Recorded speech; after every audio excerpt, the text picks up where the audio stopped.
Today we're working on a 2006 Lexus LX470.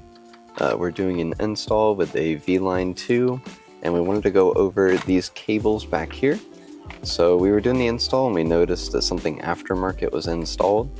You can normally tell because it's got a T-harness similar to what we use.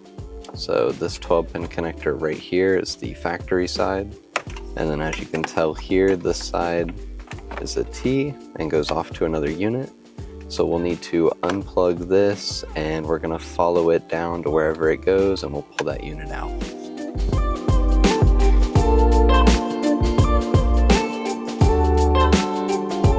So after unplugging everything behind the unit, we followed the wiring down and we had to pull off this piece of trim here to access it.